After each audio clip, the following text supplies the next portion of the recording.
আসসালামু আলাইকুম সুপ্রিয় দর্শক মণ্ডলী। বিচারপতি এবিএম খায়রুল হককে গ্রেফতার করা হয়েছে। এই ঘটনা আপনারা জানেন, বাংলাদেশের মানুষ জানে, আন্তর্জাতিকভাবেও খবরটা প্রচার হওয়ার কথা। বাংলাদেশ রাষ্ট্রের ইতিহাসে এই প্রথম কোনো প্রধান বিচারপতি, চিফ জাস্টিস, সুপ্রিম কোর্টের চিফ জাস্টিসকে গ্রেফতার করা হয়। অনেকে মনে করতে পারেন তো এই সরকার তো মনে হয় সর্বোচ্চ খারাপ সরকার, এই সময়টা হয়তো সর্বোচ্চ খারাপ সময়, এরকম নিকৃষ্ট কাজ অতীতের কোনো সরকার করেনি, এ ধরনের কেউ ভাবতে পারে না। সেটা ভাবার কোনো কারণ নেই।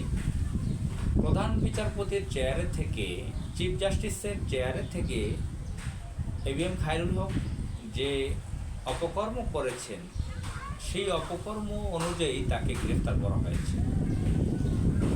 5 আগস্ট বাংলাদেশ নতুন করে স্বাধীন হয়, শেখ হাসিনা পালিয়ে যেতে বাধ্য হয়। এই 1 বছরও তাকে গ্রেফতার করা হয়নি। 1 বছর তিনি আরামে আয়েসে থাকতে পেরেছেন।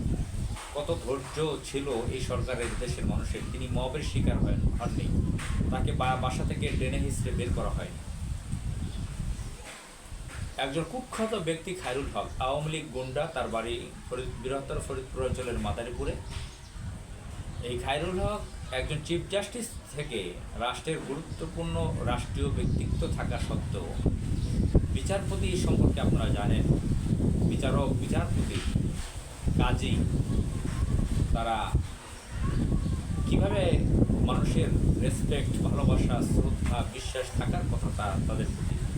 কিন্তু এবিএম খায়রুল হক সম্পূর্ণ ছিলেন উল্টা। তিনি ছিলেন একজন গুন্ডা, আওয়ামী লীগ গুন্ডা।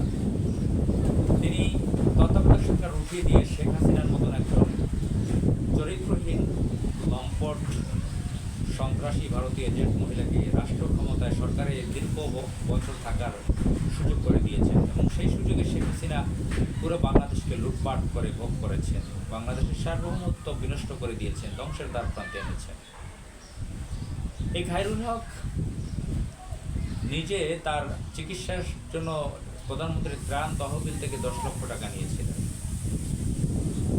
আর তার অপকর্মগুলো নিয়ে পত্রিকায় রিপোর্টগুলো সেই সময় হয়েছিল। আজকেও, এখন সময় তো পত্রিকায় এসেছে। আজকে যখন কথা বলছি, আজকে হচ্ছে 25 জুলাই 2025।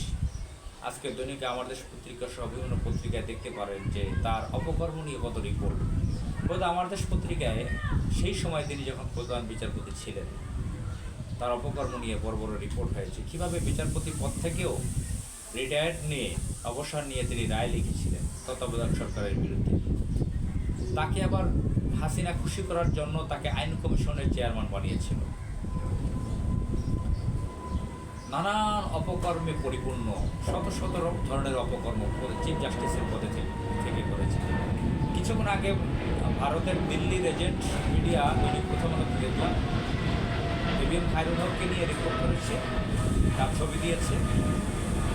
সেখানে লিখেছে, এই প্রথম কোনো বাংলাদেশে প্রধান বিচারপতিকে গ্রেফতার করা হয়, কোট আনকোট। শুধু গ্রেফতার করা হয়নি, তার হাত দুটো পিছনে বাঁধা, হ্যান্ডকাপ পরানো, শরীরে জ্যাকেট পরা পুলিশের, এবং মাথায় হেলমেট পরা। তবে এখানে ওই যে বিচারপতি শামসুদ্দিন মানিকের মতন ঘটনা হয়নি যে লাথি দিয়েছে, তার অন্ডকোষ সমস্যা হয়েছে। দুঃখিত, সেই ধরনের ঘটনা ঘটেনি। তাকে পচা ডিম মারার ঘটনা ঘটেনি আদালত প্রাঙ্গণে। তো প্রধান বিচারপতি সুপ্রিম কোর্টের, তিনি এখন কোর্টের এজলাসে ছিলেন। গতকাল 40 মিনিট তাকে থাকতে হয়েছে এজলাসে। তিনি ছিলেন সুপ্রিম কোর্টের বিচারপতি, প্রধান বিচারপতি। মানা যায়, ভাবা যায় বাংলাদেশে এই দৃশ্য আমরা দেখতে পারবো? হ্যাঁ, ব্যক্তিগতভাবে বাংলাদেশের রাজনীতি অবজারভেশন করে আসছি বহু বছর, ছোটোবেলা থেকে। শেখ হাসিনার সময় এটাই ভাবতাম, আওয়ামী লীগকে বোঝাবার চেষ্টা করেছে, আওয়ামী লীগ বন্ধুবান্ধব, আত্মীয় স্বজন যারা আছে, আগামীতে শেখ হাসিনা পালাবে, সে দিল্লির মাল দিল্লিতে পালাবে, যেটা মাওলানা সাঈদীও বলেছিল বহু বছর আগে। আমাদের মতন সাধারণ পাবলিকও আমরা বলেছি যে এই